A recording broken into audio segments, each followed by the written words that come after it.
आज की इस वीडियो में मैं आपके साथ डिस्कस करूंगा most expected case studies from controlling chapter. देखो, बहुत से लोग इसको समझते हैं कि चैप्टर छोटा है तो इससे आएगा नहीं आएगा एग्जाम में, क्वेश्चन कैसा बनेगा, कितना ही क्वेश्चन बन जाएगा। तो मैं आपके लिए कुछ ऐसे केस स्टडीज़ चुन के लाया हूँ या कुछ ऐसे केस स्टडीज़ मैंने लाए हैं जिसके साथ अगर आपने इसको समझ लिया, ट्रस्ट में, इसके बाद आपका कंट्रोलिंग चैप्टर की तरफ नज़रिया बदल जाएगा, क्योंकि आपको मालूम पड़ जाएगा कि कंट्रोलिंग चैप्टर छोटा है लेकिन बहुत मोटा है। चलिए केस स्टडी नंबर 1 के साथ शुरू करते हैं। A company was manufacturing LED bulbs which were in a great demand. Okay, it was found that the target of producing 300 bulbs in a day not met by the employees. ठीक है। On analysis it was found that the workers were not at fault. Due to electricity failure or shortage of workers, the company was not able to achieve the set targets and alternative arrangements were needed. ठीक है, यहाँ तक क्या बोला ध्यान से समझो case study को। हम लोगों को देखो, एक चीज़ हम आपको बता देते हैं, अगर आपको केस स्टडी में नंबर उठाना है तो पढ़ने में जितना टाइम लगता है लगने दो, करने में टाइम नहीं लगना चाहिए। यानी अगर आप पढ़ रहे हो तो पढ़ने में टाइम लगाओ, कोई इशू नहीं है, क्वेश्चन को ढंग से देखो, ढंग से समझो। लेकिन जब एक बार पढ़ लिए तो ऐसा पढ़ो कि आपके पास आंसर अपने आप आ जाए, फिर आप आंसर लिखने में समय मत लगाओ, पढ़ने में समय लगना चाहिए। ये वाला पैराग्राफ क्या बोल रहा था कि एक कंपनी है जो एलईडी बल्ब बनाता है, जो कि बहुत ज़्यादा डिमांड में था, हो सकता है अच्छा कंपनी होगा। उस कंपनी ने 300 बल्ब बनाने का पर डे का एक टारगेट फिक्स किया, जो कि नहीं मीट अप हो पा रहा था उसके एम्प्लॉयज़ से। एनालिसिस करने में पता चला कि एम्प्लॉयज़ लोग का तो गलती है ही नहीं यहाँ पे, ये तो इलेक्ट्रिसिटी फेलर था या फिर शॉर्टेज ऑफ वर्कर्स था जिसके कारण ये प्रॉब्लम हमारे साथ हो रहा था। और साथ ही साथ अल्टरनेटिव अरेंजमेंट्स भी फाइंड आउट करने का ज़रूरत था। अब उसके आगे का पढ़ते क्या है।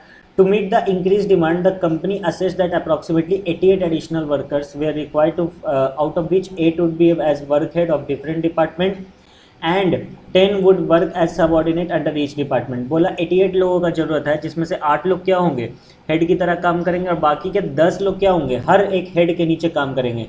तो 10 इंटू 8 80 हो गया, और 8 यहाँ है, तो 88 वर्कर्स कहाँ जाएंगे पता चल गया। The required qualification and job selection, job specifications were also listed. क्या जॉब स्पेसिफिकेशन है सब कुछ बता दिया गया था पहले।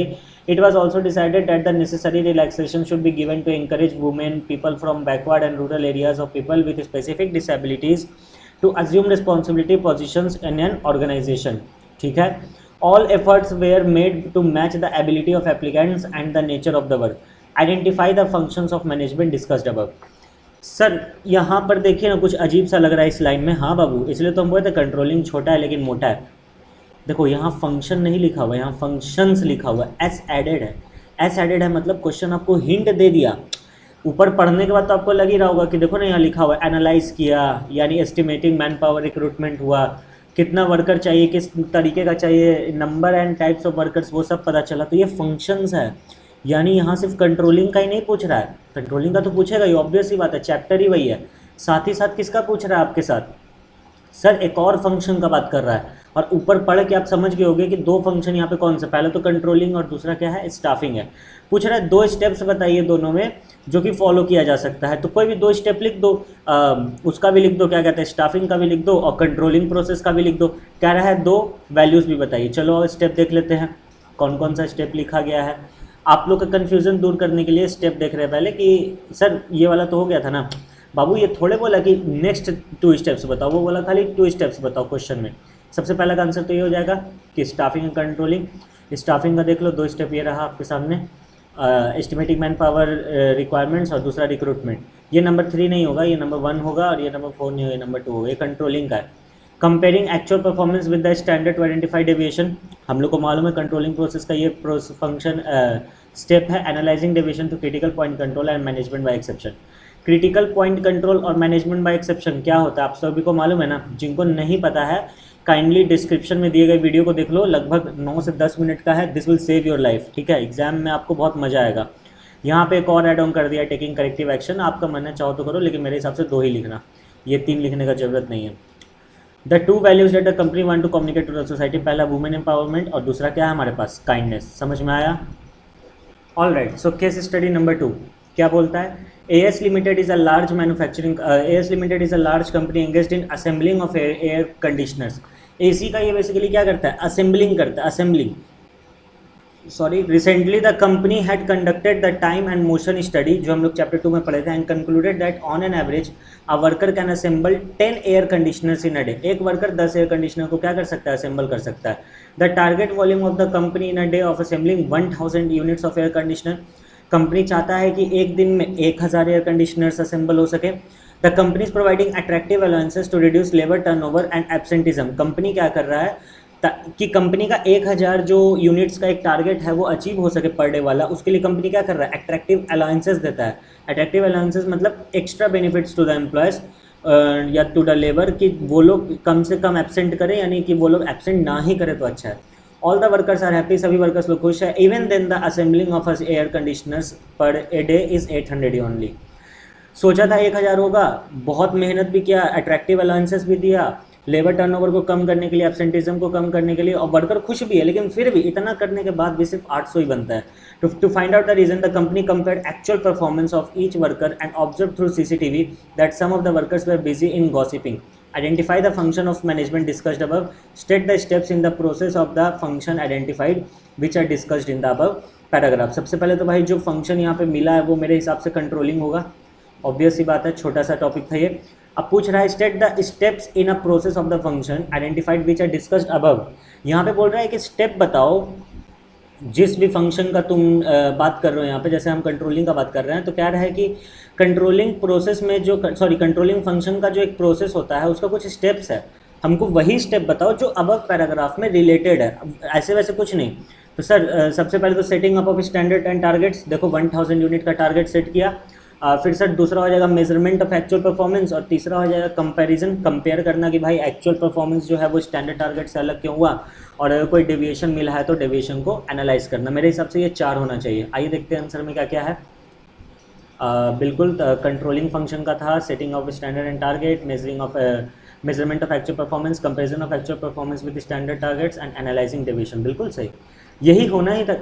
होता क्या, कुछ और कैसे होता, कुछ और कैसे होती, तो तुम लोग भी आंसर दे चुका होगा, हम जानते हैं तुम लोग आंसर दे चुका होगा। Case study number 3, PQR Limited is engaged in manufacturing machine components. The target production is 200 units per day. The company had been successfully attaining this target until 2 months ago.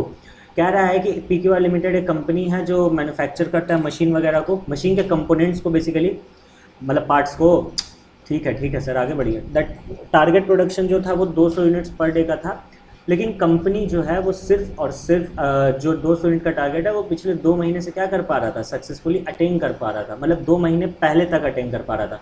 Over the last 2 months it has been observe that the daily production varies between 150 to 170। यानी कि देखो फिर से बोलते हैं, PQR limited एक manufacturing company था जो कि मशीन के कंपोनेंट्स को बनाता था, मशीन के पार्ट्स को बनाता था। टारगेट प्रोडक्शन जो था इस कंपनी का 200 यूनिट्स पर डे का था, लेकिन ये जो टारगेट प्रोडक्शन है कंपनी कब तक सक्सेसफुली अटेन कर पाता था, सर 2 महीने पहले तक। ठीक है, ओवर द लास्ट 2 months, ये जो 2 महीना बीता, ऑब्जर्व किया गया कि 150 से 170 ही बनता है, यानी 150 से लेकर 170 तक की। तो identify the management functions to rectify the above situation. Briefly state the procedure to be followed so that the actual performance may come up with the target production. बोला कि बताइए भैया कौन सा फंक्शन है जिसको रेक्टिफाई करना पड़ेगा, सुधारना पड़ेगा, और बोला साथ ही साथ कोई ऐसा प्रोसीजर बताइए, कोई ऐसा प्रोसेस बताइए जिससे कि क्या कर सके हम लोग, इन चीज़ों को सुधार सकें, टारगेट प्रोडक्शन को अचीव कर सकें। तो सबसे पहला का तो आंसर सर कंट्रोलिंग होगा, बिल्कुल सही है तुम लोग का आंसर। और दूसरा क्या हो सकता है सर, दूसरा ट्रेनिंग वगैरह दे देना। दूसरा के लिए ये हो गया पहला, ये हो गया दूसरा, तो दूसरा के लिए क्या होगा, ट्रेनिंग वगैरह दे देना वर्कर्स को, या फिर जो रिसोर्सेस है ये देखना कि समय पे अवेलेबल हो रहा है कि नहीं हो रहा, पता चला वर्कर्स आके बैठा, रिसोर्सेस ही नहीं है, रॉ मटेरियल ही नहीं है। या तीसरा हो सकता है मशीन वगैरह रिपेयर कर देना, एंड सो ऑन, बहुत सारा हो सकता है। ये रहा आपके सामने आंसर, आप इस चीज़ को देख सकते हैं। कंट्रोलिंग फंक्शन को रेक्टिफाई करना है, providing training to the workers, improving work environment, ensuring timely availability and so on. आप लोग सब इस चीज़ को जानते हैं, सभी लोग जानते हैं। सर पढ़ना है, लो ना बाबू, तुम्हारे हाथ में तो पॉज करो, पॉज करके पढ़ लो इसको पूरा। ये वैसे छोटा क्वेश्चन था, कुछ था नहीं, दम ही नहीं था, कुछ दम ही नहीं था।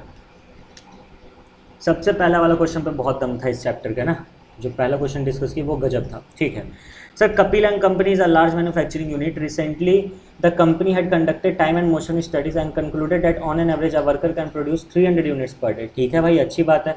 कपिल एंड कंपनी बहुत अच्छा कंपनी था जो कि लार्ज मैन्युफैक्चरिंग, बहुत अच्छा कंपनी है जो कि लार्ज मैन्युफैक्चरिंग यूनिट में काम करता है, मतलब बड़े बड़े प्रोडक्ट्स बनाता है। और टाइम और मोशन स्टडी को लगाने के बाद इसको पता चला कि एक एवरेज वर्कर दिन का कितना बना सकता है, 300 piece. However, it had been noticed that the average daily production ranges from 200 to 225. Name the function of management. Identify the steps of the process of the function which helped in finding out the actual production of worker is less than the set target. कुछ नहीं है, कुछ नहीं है। आपको हम फिर से बोल रहे हैं, जो लोग सिंसियर है हम उनसे बात कर रहे हैं। जो लोग बस यूं ही देख रहे हो कोई फ़ायदा नहीं भाई, चल जाओ, हमको नहीं देख चाहिए तुम देखो। जो लोग सिंसियर है हम उनसे बात कर रहे हैं। हम चाहेंगे, वीडियो के डिस्क्रिप्शन में एक लिंक डाला हुआ है कंट्रोलिंग प्रोसेस का, हम चाहेंगे एक बार वो देख लो। एग्जाम में हम अपने क्लास में भी बोल चुके हैं कि यही सबसे मेन है, आना है तो इसी में से क्वेश्चन आएगा। देखो सारा का सारा क्वेश्चन उसी से आ रहा है। सर एक है ना वो भी topic, relation between planning and controlling, वो था लेकिन अब हट गया ना, इस बार कोविड के कारण सिलेबस कम किया गया तो वो हट गया, नहीं तो उसी से सारा क्वेश्चन आता है। वो सेलिब्रिटी होता था, बट इसके हटने के बाद सेलिब्रिटी कौन हो गया, कंट्रोलिंग प्रोसेस। हम चाहेंगे देख लो, आगे आपकी मर्जी, आपको डिस्क्रिप्शन में लिंक मिल जाएगा। हाँ सर, पहला क्वेश्चन बोल रहा है कि बताइए कौन सा फंक्शन है, तो कंट्रोलिंग। अब बोल रहा है तो स्टेप भी बता दीजिए, तो सारा का सारा स्टेप बोल दो ना, तुम लोगों को तो आता ही है। सेटिंग अप ऑफ टारगेट, फिर उसके बाद जितना भी सारा का सारा स्टेप हो सकता है इसमें, जितना भी कंट्रोलिंग प्रोसेस का स्टेप है तुम लोग लिख दो, सारा का सारा लिख दो, ठीक है। अब दूसरा क्या बोल रहा है, to complete the process of the function identified ensure performance as per time and motion study, explain the further steps as a manager has to take. ओहो सॉरी, मेरा गलती है, आप लोग को यहाँ पे आधा पूछ रहा है, यहाँ पे आधा पूछ रहा है।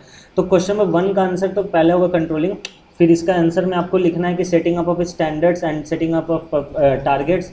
फिर आप लिख सकते हो measurement of actual performance with the plan performance, ये यहाँ तक आ जाएगा 1 तक। फिर 2 में आप क्या लिख सकते हो, जो भी फर्दर उसका रिजल्ट होगा, जो भी फर्दर आगे बात होगा, जैसे कि sir analysing deviations critical point control के थ्रू, और एक और था ना मैनेजमेंट बाय एक्सेप्शन के through.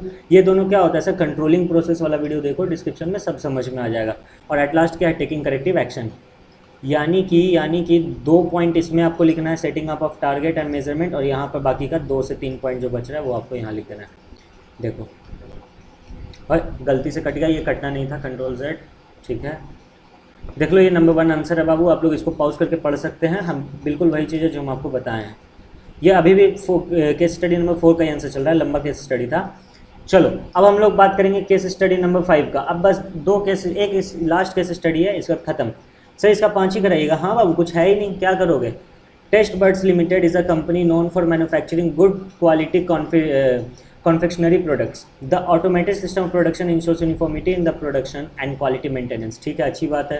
The quality assurance team conducts stringent checks. Stringent check मतलब strictly देखा जाता है at all the stages, records and analyzes the deviations and takes the necessary corrective actions right from the procurement of raw material to its processing. Procurement मतलब choosing, जैसे raw material चुनते हैं उसी समय से, for its processing, production and packaging. क्या बोला sir यहाँ पे, इतना बता दीजिए ना, भारी इंग्लिश था।